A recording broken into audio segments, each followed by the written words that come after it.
नमस्कार मित्रांनो, स्वागत आहे तुमचं आपल्या नवीन कथेमध्ये. मित्रांनो, आपण आज आपल्या कथेमध्ये माझ्या बाबांनी आई समजून आई गावी गेलेली असताना रात्री मला कसं चादरीमध्ये घेतलं व रात्रभर चादरीमध्ये उडून मला काय करत होते हे ऐकायला तुम्हाला या कथेमध्ये खरंच खूप मजा येईल. तर चला आपण कथेला सुरुवात करूया. मित्रांनो, माझं नाव मीना. मी एक कॉलेजला जाणारी तरुणी. आता झालं असं, माझ्या आईने काही कामासाठी गावाला जायचं ठरवलं.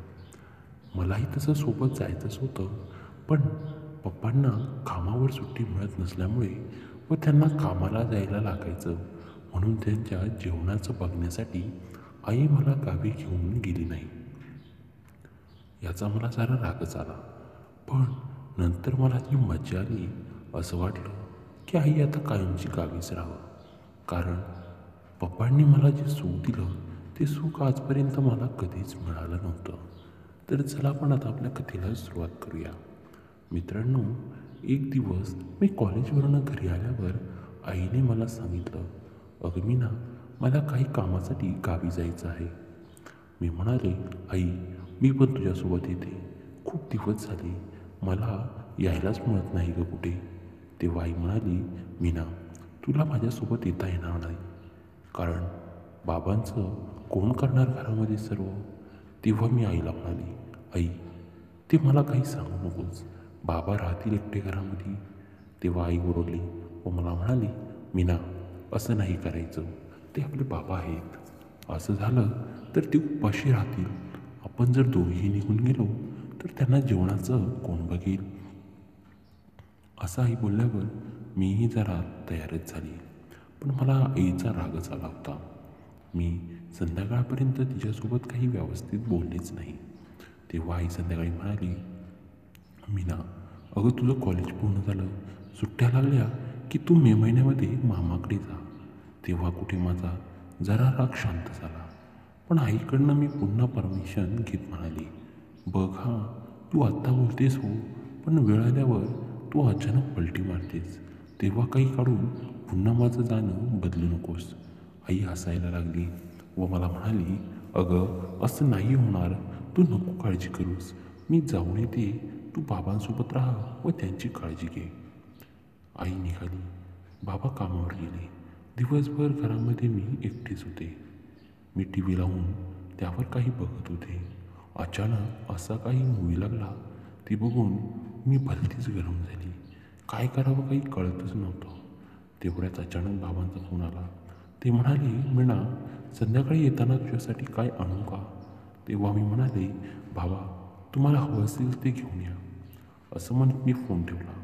आता संध्याकाळ झाली. मी त्या गोष्टीतून थोडी बाहेर आली व मी माझ्या कामात मग्न होते. अचानक दरवाजावर बेल वाजली. बाबा माझ्या समोर उभे होते. ते माझ्या हातात सामानाच्या पिशव्या देत घरामध्ये आले. मी त्यांना आज काय जेवणार असं विचारलं. तेव्हा बाबा म्हणाले, तुला जे आवडलं ते बनव, आपण तेच खाऊ. असं म्हणत मी घरामध्ये पुन्हा काम करण्यासाठी निघून गेले. थोड्या वेळाने चहा घेऊन मी बाबांसाठी बाहेर आले. तेव्हा बाबा टॉयलेटवर बसले होते. मी जसं मूवीमध्ये बघितलं होतं तसेच बाबा दिसत होते. त्यामध्ये सुद्धा एक वयस्कर व्यक्ती व एक तरुण मुलगी यांचं कार्यक्रम दाखवला होता. त्याचप्रमाणे बाबा दिसत होते. टॉवेलवरनं त्यांचा बाबूराव चांगलाच मला टवकारलेला दिसला. हे बघून माझ्या तोंडाला व अजून कुठे पाणी आलं हे तुम्हाला कळालंच असेल. पण मी ते शांत करत किचनमध्ये गेले व काम करू लागले. जेवण झाल्यानंतर रात्री आम्ही दोघेही झोपायला गेलो.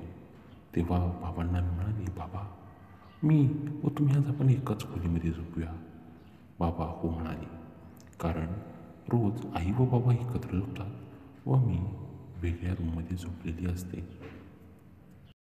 आम्ही एकाच खोलीत झोपायला गेलो. खोलीत झोपायला गेल्यानंतर खोलीमध्ये पूर्ण अंधार झाला. अंधार होताच आम्ही झोपायचा प्रयत्न करू लागलो.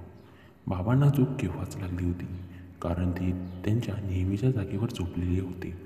पण मला काही झोपच लागत नव्हती. मी सारखी इकडनं तिकडे कूस बदलत होते. त्यामध्ये थंडीही जास्त असल्यामुळे गारवाही लागतच होता. खोलीमध्ये पूर्ण अंधार होता. तेवढ्यात मला झोप लागली. अचानक कोणीतरी मला त्याच्या जवळ ओढतंय असं मला जाणवलं. मी झोपेतून आता पूर्ण जागी झाली. मला कळालं होतं की आता मला बाबांनी त्यांच्या जवळ ओढून चादरीमध्ये घेतली आहे. त्यांचा आता मागून मला स्पर्श होत होता. त्यांचा उठलेला बाबूराव मला मागणं स्पष्ट जाणवतच होता. काय करावं काही कळतच नव्हतं. दुपारी बघितलेल्या मूवीप्रमाणे हे सर्व काही चालू होतं. मी काहीच प्रतिकार न करता तशी शांत पडून राहिले. बाबा माझ्यासोबत पुढे काय काय करतात हे मला बघायचं. तेवढ्यात बाबांना जाग आली. त्यांना वाटलं कदाचित आई आहे म्हणून हे सर्व ते करत होते. त्यांनी पटकन मला बाजूला ढकललं व दुसरीकडे तोंड करून झोपी गेले. मला काही झोप लागतच नव्हती. कसं बसं करून मला झोप लागली. आता मी सकाळी उठले व माझं काम करू लागले. बाबा मात्र काही माझ्या नजरेला नजर भिडवतच नव्हते. मी त्यांच्याशी बोलण्याचा प्रयत्न करत होते पण ते मला सारखे टाळत होते. त्यांना भीती वाटली होती की मीना आता हे सर्व आईला सांगेल. पण बाबांना काय माहीत हे मला त्यांचं असं करणं खूपच आवडलं होतं. मी शांत बसून त्यांचा सर्व घेतलेला आनंद मला अजूनही जाणवत होता. त्यांनी अजून पुढे जावं ही माझी इच्छा होती. पण मी आता काय करणार? मधीच सर्व इच्छा तुटली होती. बाबा कामावर गेले. दिवसभर मी त्याचाच विचार करून आता चांगली गरम होते. बाबांचा स्पर्श हा मला काही वेळच लावत होता. त्यांच्या अंदाजावरूनच कळत होता की त्यांचा बाबूराव हा किती दणकट असेल. आता झालं असं, दिवसभर पुन्हा काम केल्यानंतर बाबा संध्याकाळी घरी आले. आज मात्र मी बाबांसाठी त्यांच्या आवडीचं जेवण बनवलं होतं. पण बाबा अजूनही माझ्या नजरेला नजर मिळवतच नव्हते. आमची रात्री झोपायची वेळ आली. बाबा म्हणाले, मीनू बेटा आज तू तुझ्या खोलीत जाऊन झोप. मी म्हणाले, नाही बाबा, आज मला तुमच्याजवळ झोपायचं आहे. मी एकटी नाही झोपू शकत. असं म्हणत आम्ही दोघेही एकाच खोलीत झोपायला गेलो. बाबा म्हणाले, आपण आज थोडं लांब लांबच झोपूया. मला कळालं बाबा असे का म्हणाले. कदाचित त्यांना वाटलं की मीनाला सर्व माहीत झालं व ती आईला सांगेल म्हणून कदाचित आपण काळजी घेतलेली बरी. पण बाबांना काय माहिती की त्यांच्या मुलीला तेच हवं आहे जे बाबा करत होते. आता आज पुन्हा लाईट बंद केल्यानंतर मी मुद्दामहून अंधारात बाबांकडे पाठ करून अजून त्यांच्याकडे झोपून सरकू लागले. माझं कलिंगड आता त्यांच्या स्पर्श बाबुरावाला मी करायला बघत होते. बाबांचा थोडा झोपण्याचा आवाज आला. नंतर तेही जागे झाल्याचं मला कळालं. तेव्हा तेही आता कळून चुकले होते की मीनाला तेच आवडलं जे आपण काल बायको समजून तिच्यासोबत केलं. तेव्हा त्यांनी एका थळूस माझ्या जवळ आणला व पुन्हा मला त्यांच्या चादरीत जोडलं. चादरीत ओढल्यानंतर बाबांनी माझ्यासोबत रात्रभर इतकं छान केलं की विचारूच नका. मी अंधारामध्येच त्यांच्याला हात लावून चापून बघत होते की बाबांचा किती धनगट आहे. या वयातसुद्धा बाबांनी इतका सुडोळ बनवून ठेवला आहे हे बघून मला आश्चर्यच वाटलं. आजपर्यंत कॉलेजमध्ये सुद्धा मी मुलांसोबत केलं होतं पण इतका मोठं धनगट व इतकं छान मी आजपर्यंत बघितलं नव्हतं जेवढं बाबांचं होतं. आता बाबा व मी दिवसा एकमेकांसोबत समोर यायला लाजणारे रात्री मस्त मन मोकळ्याने अंधारामध्ये धुडगस घालत असायचो. बाबांनाही माझं असं करणं खूप आवडलं होतं व मलाही बाबांचं तसं करणं खूपच आवडलं होतं. आता आम्हा दोघांनाही वाटायचं की आता कधी आई घरी येऊच नाही. आम्ही आई आल्यावर सुद्धा दोघेही लपून छपून जेव्हा वेळ मिळेल तेव्हा बाबा मला उभ्यानेच पटकन करून बाजूला व्हायचे व मीही बाबांच्या दणगड बाबूरावचा आनंद घ्यायला कधीच वेळ घालवत नव्हते. मित्रांनो, तुम्हाला ही आपली कथा कशी वाटली हे कमेंट्समध्ये सांगायला विसरू नका. कथा आवडली असल्यास चॅनेलला नक्की सबस्क्राईब करा जेणेकरून तुम्हाला अशाच नवनवीन कथा ऐकायला मिळतील.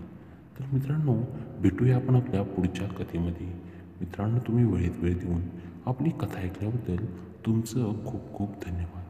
तुम्हाला जर अशाच नवनवीन कथा ऐकायच्या असतील तर तुम्ही आपल्या चॅनेलला सबस्क्राईब करायला विसरू नका जेणेकरून मी तुमच्यासाठी अशाच नवनवीन कविता रोज घेऊन येईल.